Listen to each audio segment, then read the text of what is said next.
Hello दोस्तों, नमस्कार। स्वागत है एक बार फिर से आपके अपने प्रिय चैनल पर। दोस्तों आज जो आपके सामने बड़ी खबर लेकर आए दोस्तों, जहां पर अभी अभी की सबसे लेटेस्ट बड़ी खबर, भारत से तनाव के बीच चीनी राष्ट्रपति ने अपनी चीनी सेनाओं से कहा है कि किसी भी सेकंड युद्ध के लिए रहो तैयार। जी हाँ दोस्तों, कभी भी चाइना हमला कर सकता है। ऐसे में पूरी बात आपको बताएंगे दोस्तों, और बड़ी ही विस्फोटक खबर है ये, बताएंगे आपको पूरी बात। उससे आगे बताएंगे जहां पर जो बाइडेन के एनएसए का बड़ा बयान दोस्तों, जहां पर ट्रेड वॉर खत्म करके चाइना से निपटेंगे जो बाइडेन। जी हाँ दोस्तों, ऐसे में अमेरिका की तरफ से भी चाइना को लेकर ये बड़ी खबर है, बताएंगे आपको पूरी खबर। साथ ही बताएंगे जहां भारत के लिए बड़े ही गर्व का पल है दोस्तों, संयुक्त राष्ट्र सुरक्षा परिषद में भारत का तिरंगा लहराया गया है, वहां पर पूरी बात बताएंगे आपको। साथ ही बताएंगे जहां पर महाविनाशक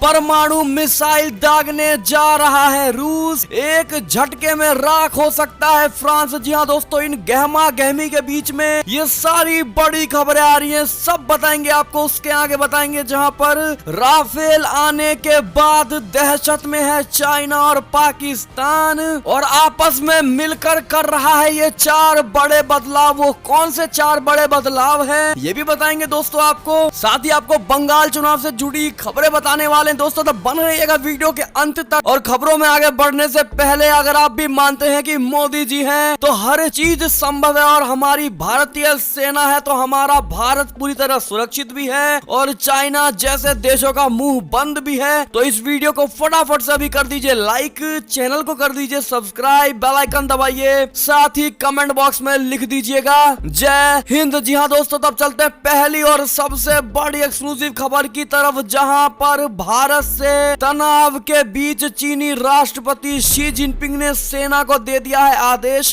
कहा है किसी भी सेकंड लड़ने को रहो तैयार। जी हाँ दोस्तों, हर समय युद्ध के लिए तत्पर रहने पर जोर देते हुए चीन के राष्ट्रपति शी जिनपिंग ने सोमवार को अपने देश की सेना को आदेश दे दिया है कि वो किसी भी सेकंड कार्यवाही को तैयार रहे। शिन्हुआ की रिपोर्ट के मुताबिक शी जिनपिंग ने हर समय तैयार रहने के लिए वास्तविक युद्ध परिस्थितियों में ट्रेनिंग बढ़ाने को कहा है। शी जिनपिंग ने कहा है कि पीपल्स लिबरेशन आर्मी को किसी भी सेकंड कार्यवाही के लिए तैयार रहना चाहिए और हर समय युद्ध की तैयारी होनी चाहिए। उन्होंने ये भी कहा है कि अग्रिम टकरावों का इस्तेमाल सैन्य क्षमता बढ़ाने के लिए होना चाहिए और प्रशिक्षण में टेक्नोलॉजी का इस्तेमाल बढ़ाया जाए। सेंट्रल मिलिट्री कमीशन के पहले ऑर्डर में शी जिनपिंग ने वास्तविक युद्ध परिस्थितियों में प्रशिक्षण से सेना की मजबूती और जीतने की क्षमता बढ़ाने पर जोर दिया है। आपको बता दें कि 1 जुलाई को पार्टी की 100वीं वर्षगांठ उत्कृष्ट प्रदर्शन के साथ मनाने के लिए कम्युनिस्ट पार्टी ऑफ चाइना की सैन्य ताकत के रूप में पीएलए, सीएमसी और सीपीसी के आदेशों को पूरी तरह लागू करे। उन्होंने अभ्यासों में टेक्नोलॉजी का इस्तेमाल बढ़ाने और हाईटेक नॉलेज बढ़ाने की सलाह दी है। लेकिन दोस्तों बड़ी बात यह है, जहां पर शी जिनपिंग ने अपने सैनिकों को किसी भी सेकंड युद्ध के लिए तैयार होने को जो बात कही है, उसको लेकर ये बड़ा कयास लगाए जा रहे हैं कि कभी भी चीनी राष्ट्रपति युद्ध का बिगुल फूंक सकते हैं दोस्तों। ऐसे में भारत देश के रक्षा मंत्रालय की तरफ से क्या बयान आता है दोस्तों, और हमारा देश चाइना के इस राष्ट्रपति के बयान के बाद कौन सा बड़ा कदम उठाता है ये देखना होगा। लेकिन दोस्तों एक बात तो तय है कि युद्ध आज ना कल तो जारी होगा ही होगा। ऐसे में हमारे भारतीय सेनाओं को और मजबूती बढ़ाने के लिए हमारी मोदी सरकार तत्पर है दोस्तों, और हर तरह के प्रयास कर रही है। ऐसे में आप लोगों की क्या राय है दोस्तों, जरूर बताइएगा कमेंट करके, और इस युद्ध को लेकर आपका क्या मानना है जरूर बताइएगा दोस्तों। और ऐसे में आपको अपने भारतीय सेनाओं के शौर्य और बल पर विश्वास है, हाँ या ना, कमेंट सेक्शन में जरूर लिख कर बताइएगा दोस्तों। चलते हैं एक और बड़ी खबर की ओर, जहां जो बाइडेन के एनएसए का बड़ा बयान, जहां उन्होंने कहा है कि यूरोपियन देशों से ट्रेड वॉर खत्म करके फिर चाइना से निपटेंगे। जी हाँ दोस्तों, अमेरिका के नवनिर्वाचित राष्ट्रपति जो बाइडेन के राष्ट्रीय सुरक्षा सलाहकार जेक सुलीवन ने सोमवार को कहा है कि 20 जनवरी को शपथ ग्रहण के बाद जो बाइडेन प्रशासन का पहला लक्ष्य यूरोपियन सहयोगियों के साथ जारी ट्रेड वॉर को खत्म करना है। जैक के मुताबिक इसके बाद ही साथ मिलकर चाइना से निपटा जाएगा। जैक का ये बयान ऐसे समय में आया है जब ब्रिटेन यूरोपीय संघ से बाहर जा चुका है। अमेरिका और चाइना के बीच जारी तनावपूर्ण संबंधों के बीच उन्होंने ये साफ कर दिया है कि वॉशिंगटन बीजिंग को एक गंभीर रणनीतिक प्रतियोगियों के रूप में मान्यता देता है। उन्होंने आगे कहा है कि अमेरिका और चाइना के मध्य जारी ट्रेड वॉर के बीच वो दोनों देशों के बीच व्यापारिक रिश्तों को प्राथमिकता देगा। जी हाँ दोस्तों, साथ ही जेक सुलिवन ने CNN पर कहा है कि हमारा लक्ष्य अभी चाइना के साथ उन आर्थिक मतभेदों को दूर करना है जो मौजूदा समय में हमारे पास है, ताकि हम बहुपक्षीय व्यापार युद्ध को समाप्त कर सकें। सुलिवन की टिप्पणी चाइना और यूरोपीय संघ द्वारा पिछले सप्ताह एक व्यापक निवेश समझौते पर वार्ता को लपेटने के बाद आई है दोस्तों। और जिस प्रकार से आज चीनी राष्ट्रपति ने अपने सैनिकों को किसी भी क्षण युद्ध के लिए तैयार रहने को कहा है, उसके बाद से अमेरिका के नवनिर्वाचित जो बाइडेन के राष्ट्रीय सुरक्षा सलाहकार की तरफ से यह बयान दर्शाती है कि चाइना को न सिर्फ भारत बल्कि अमेरिका जैसे देश भी मिलकर निपटाएंगे। दोस्तों, ऐसे में क्या आप सभी अन्य देशों का साथ चाहते हैं? क्या भारत को अन्य देशों का साथ लेना चाहिए, हाँ या ना? जरूर बताइएगा दोस्तों। एक और खबर की अगर बात करें तो भारत के लिए गर्व का पल है जहां संयुक्त राष्ट्र सुरक्षा परिषद में फहराया गया है तिरंगा। जी हाँ दोस्तों, बड़े ही गर्व की खबर आ रही है। बता दें, संयुक्त राष्ट्र सुरक्षा परिषद के लिहाज से सोमवार का दिन भारत के लिए गर्व भरा हुआ है। सोमवार को संयुक्त राष्ट्र सुरक्षा परिषद में भारतीय झंडा लगा दिया गया। इसी के साथ भारत संयुक्त राष्ट्र के इस शक्तिशाली निकाय में 2 वर्षों के लिए अस्थायी सदस्य के तौर पर अपना कार्यकाल भी शुरू कर दिया। 5 नए अस्थायी सदस्य देशों के झंडे 4 जनवरी को एक विशेष समारोह के दौरान लगाए गए। 2021 में 4 जनवरी आधिकारिक रूप से पहला कार्य दिवस भी रहा है। संयुक्त राष्ट्र में भारत के स्थायी प्रतिनिधि TS तिरुमूर्ति तिरंगा लगाया गया। भारत के साथ संयुक्त राष्ट्र सुरक्षा परिषद में नॉर्वे, केन्या, आयरलैंड और मेक्सिको अस्थायी सदस्य बने हैं। वे अस्थायी सदस्यों इस्टोनिया, नाइजर, सेंट विंसेंट और ग्रेनाडा, ट्यूनीशिया, वियतनाम तथा 5 अस्थायी सदस्यों चाइना, फ्रांस, रूस, ब्रिटेन और अमेरिका के साथ इस परिषद का हिस्सा लिए। जी हाँ दोस्तों, आपको बता दें भारत अगस्त 2021 में संयुक्त राष्ट्र सुरक्षा परिषद का अध्यक्ष होगा और फिर 2022 में 1 महीने के लिए परिषद की अध्यक्षता भी करेगा। ऐसे में दोस्तों भारत के लिए ये बड़ी ही गर्व की खबर है दोस्तों, जहां पर राष्ट्रीय सुरक्षा परिषद में जो तिरंगा लहराया गया। ऐसे में आप भी भारत को कांग्रेचुलेशन जरूर कह दीजिएगा दोस्तों। और मोदी सरकार को भी चलते और बड़ी खबर की ओर, जहां महाविनाशक परमाणु मिसाइल दागने जा रहा है रूस, एक झटके में राख हो सकता है फ्रांस। जी हाँ दोस्तों, अमेरिका और यूरोपीय देशों के साथ चल रहे तनाव के बीच रूस अपनी महाविनाशक नई मिसाइल का परीक्षण करने जा रहा है। करीब 10,000 किलोमीटर तक मार करने में सक्षम ये रूसी मिसाइल परमाणु हथियार ले जाने में सक्षम है। इस मिसाइल की विध्वंसक क्षमता का अंदाजा इस बात से लगाया जा सकता है कि इसके एक ही वार से पूरे फ्रांस को तबाह किया जा सकता है। इस अंतर महाद्वीपीय मिसाइल का नाम है RS-18 सरमत। नाटो देश इस किलर मिसाइल को सटान 2 के नाम से बुलाते हैं। तो चलते और बड़ी खबर की ओर दोस्तों, जहां पर राफेल आने के बाद दहशत में चाइना पाकिस्तान के साथ मिलकर कर रहा है ये 4 बड़े बदलाव। जी हाँ दोस्तों, सूत्रों के हवाले से ये बड़ी जानकारी मिली है। आपको बता दें भारतीय वायुसेना की ताकत से चीनी एयरफोर्स दहशत में है। सूत्रों की माने तो ऐसा भारत में फाइटर एयरक्राफ्ट राफेल के आने के बाद से हुआ है। राफेल की मार से बचने के लिए चाइना अब नए तरीके के हैंगर यानी जहाज खड़े करने की जगह बना रहा है। हवाई पट्टियों यानी एयर स्ट्रिप को अपडेट कर रहा है। इस काम के लिए चाइना पाकिस्तान की मदद भी ले रहा है। खुफिया रिपोर्ट के मुताबिक बालाकोट में हुई एयर स्ट्राइक से भी सबक लेते हुए चाइना के कई बड़े बदलाव कर रहा है। इंडियन एयरफोर्स ने बालाकोट में आतंकियों के कैंप को ग्राउंड पेनिट्रेटिंग बम से निशाना बनाया था। एक खुफिया रिपोर्ट के मुताबिक चाइना इस बात को अच्छी तरह से जानता है और यही वजह है कि चाइना अब चारों तरफ से बंद हैंगर बना रहा है, जहां वो अपने फाइटर एयरक्राफ्ट को इंडियन एयरफोर्स के फाइटर से सेफ रख सके, इसके लिए हैंगर की दीवारें 3 मीटर तक मोटी बनाई जा रही है। जी हाँ दोस्तों, ऐसे में आप लोगों की क्या खबर, इसको लेकर जरूर बताइएगा। और राफेल से जिस प्रकार ये दोनों देश डर करके आपस में 4 बड़े बदलाव कर रहे हैं, ऐसे में आपकी क्या राय होने वाली है दोस्तों, जरूर बताइएगा। चलते एक और बड़ी खबर की ओर, जहां क्या भारत के साथ युद्ध की तैयारी में है ड्रैगन। जी हाँ दोस्तों, LAC पर भारत की चौकियों के सामने तैनात की है इन्होंने तोपे। और जो पहली बड़ी खबर में आपको बताया है कि चाइना कभी भी युद्ध करने के लिए अपने सैनिकों को बोल सकता है दोस्तों, ऐसे में ये जो चौकियां चाइना की तरफ से बनाई गई हैं, ये इस बात के साक्षी हैं कि कभी भी चाइना युद्ध के लिए बिगुल फूंक सकता है। ऐसे में दोस्तों चलते और बड़ी खबर की ओर, जहां पर मरियम नवाज ने पाकिस्तानी प्रधानमंत्री इमरान खान को दे दी है धमकी, 31 जनवरी को गद्दी छोड़ो नहीं तो।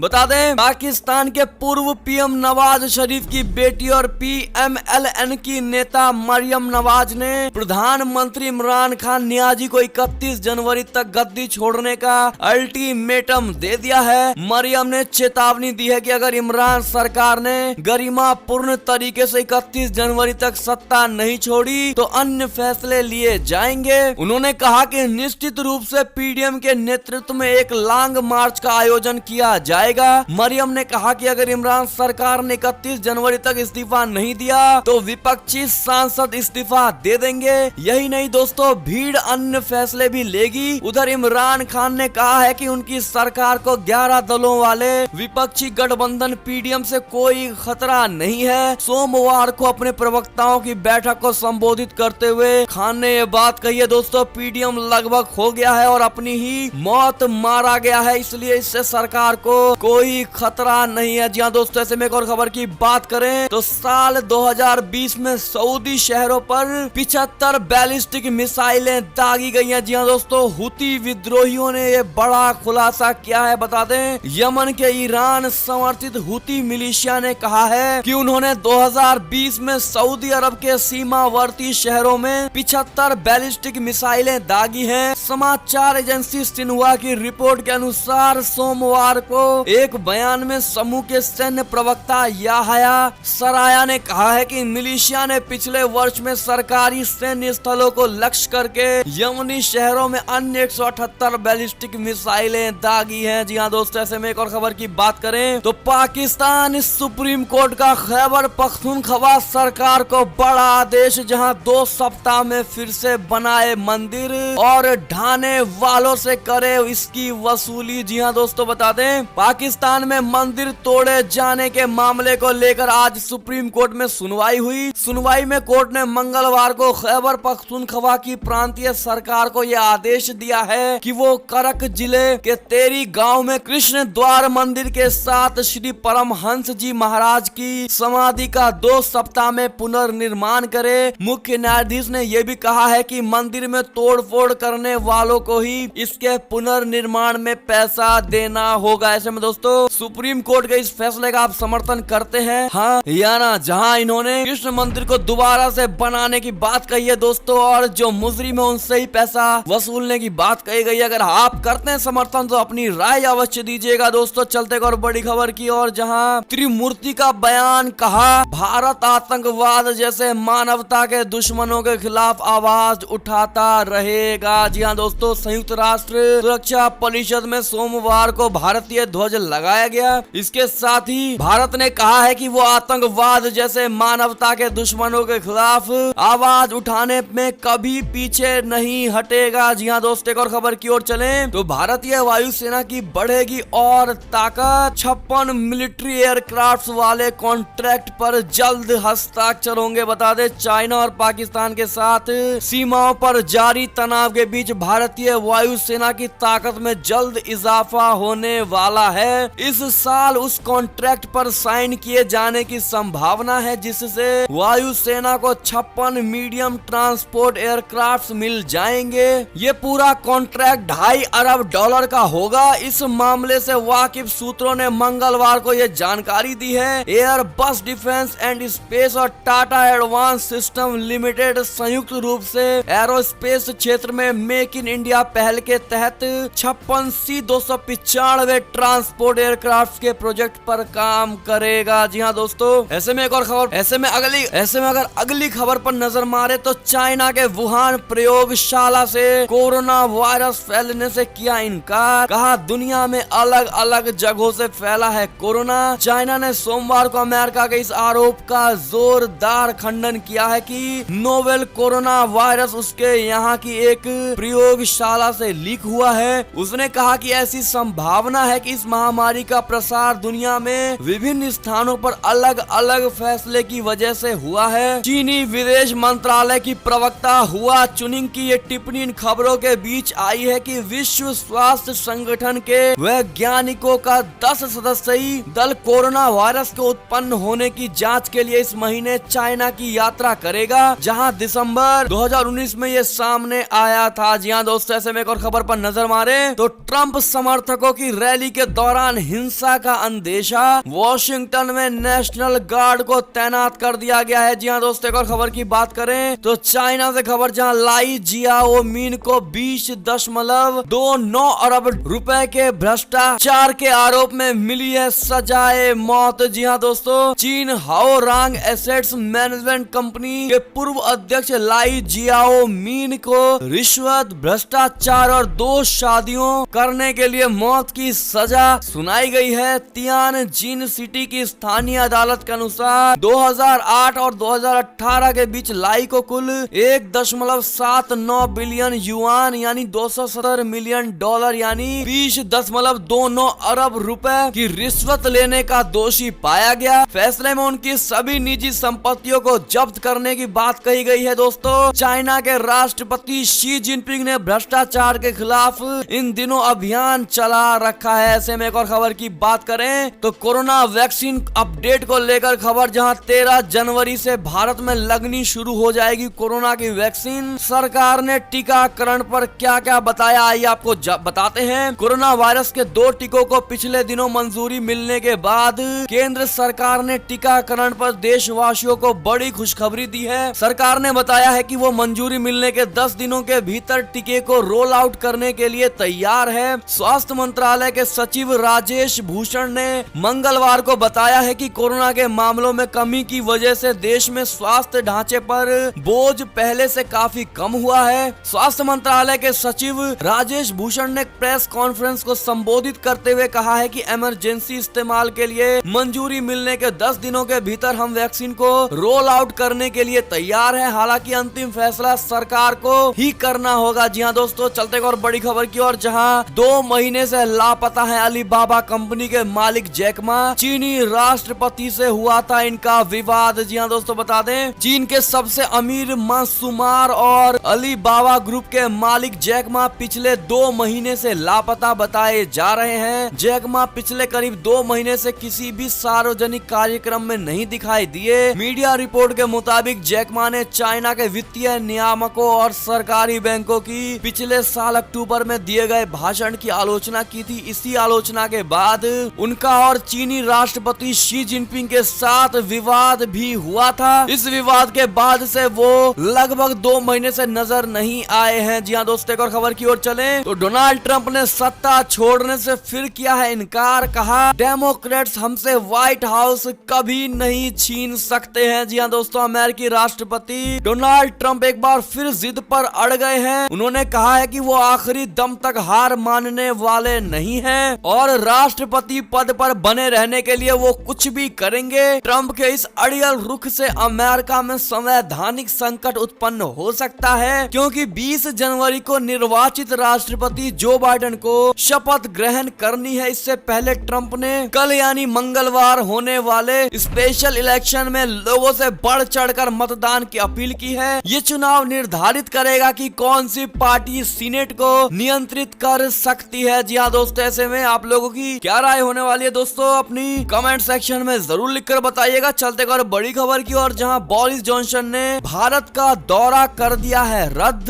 प्रधानमंत्री नरेंद्र मोदी को कॉल करके बताया है इसका कारण। बता दे, भारत के गणतंत्र दिवस पर मुख्य अतिथि बनकर दिल्ली आ रहे ब्रिटेन के प्रधानमंत्री बोरिस जॉनसन ने अपना दौरा रद्द कर दिया है। उन्होंने ये फैसला ब्रिटेन में दोबारा से फैल रहे कोरोना और लगे लॉकडाउन की वजह से लिया है। उन्होंने प्रधानमंत्री नरेंद्र मोदी को कॉल करके भारत ना आ पाने के लिए खेद भी जताया है। जी हाँ दोस्तों, ऐसे में एक और खबर की बात करें तो भारत का रसिया से S-400 एयर डिफेंस सिस्टम खरीदना अमेरिका को नागवार है। दोस्तों रिपोर्ट में दी है प्रतिबंध लगाने की चेतावनी। जैसा कि आपको हमने कल की खबर में बताया था, जहां भारत का रूस से रक्षा सौदों को आगे बढ़ाना अमेरिका को पसंद नहीं आ रहा है, तो वहीं अमेरिकी कांग्रेस की एक रिपोर्ट में यह भी कहा गया है दोस्तों कि भारत द्वारा रूस से S-400 एयर डिफेंस सिस्टम खरीदने के चलते अमेरिका उस पर प्रतिबंध लगा सकता है। अमेरिकी कांग्रेस की स्वतंत्र शोध शाखा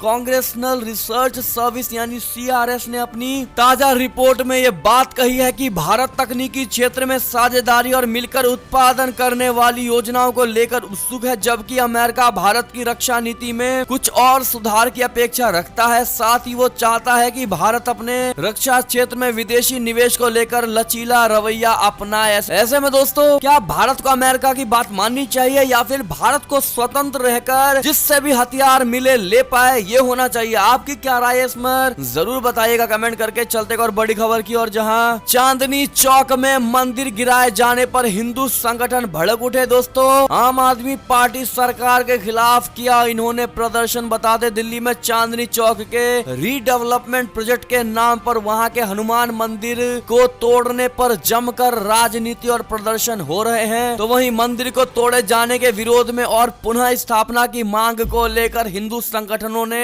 मंगलवार को चांदनी चौक में प्रदर्शन किया, लेकिन पुलिस ने सख्ती करते हुए उन्हें वहां से हटा दिया है। ऐसे में दोस्तों आप लोगों का क्या मांग होने वाला है दोस्तों मंदिर तोड़ने को लेकर, कमेंट करके जरूर बताइएगा। चलते और बड़ी खबर की ओर, जहां कोरोना वैक्सीन को लेकर बिल गेट्स ने भारत की लीडरशिप को सराहा है। दोस्तों तारीफ में कह दी है ये बड़ी बात। बता दें कि बिल गेट्स ने प्रधानमंत्री कार्यालय को टैग करते हुए ट्विटर पर लिखा है कि वैज्ञानिक इनोवेशन और वैक्सीन उत्पादन क्षमता में भारत के नेतृत्व को देखकर बहुत अच्छा लगा, क्योंकि दुनिया कोविड-19 महामारी से निपटने के लिए काम करने में जुटी हुई है। ऐसे में दोस्तों अगर आपको भी बिल गेट्स की बात पसंद आई तो थैंक यू बिल गेट्स जरूर कह दीजिएगा। चलते और बड़ी खबर की ओर, जहां संसद का बजट सत्र 29 जनवरी से 1 फरवरी को पेश होगा आम बजट। जी हाँ दोस्तों, एक और खबर की बात करें तो योगी सरकार का MBBS और BDS छात्रों को बड़ा तोहफा, जहां बढ़ाया गया है इंटर्नशिप भत्ता। अब हर महीने मिलेंगे 12,000 रुपए। जी हाँ दोस्तों, अंतिम खबर की बात करें तो मालेगांव विस्फोट केस की आरोपी और बीजेपी सांसद प्रज्ञा ठाकुर को कोर्ट में पेशी से मिल गई है छूट। जी हाँ दोस्तों, ऐसे में ये थी अब तक की सारी बड़ी खबरें। आपको हमारी खबरें कैसी लगी? आशा करता हूँ बहुत अच्छी लगी होगी। अगर जरा भी अच्छी लगी है दोस्तों तो इस वीडियो को हमेशा की तरह अपने भाई बंधुओं में व्हाट्सएप, फेसबुक, ट्विटर के जरिए पूरे भारत में शेयर कर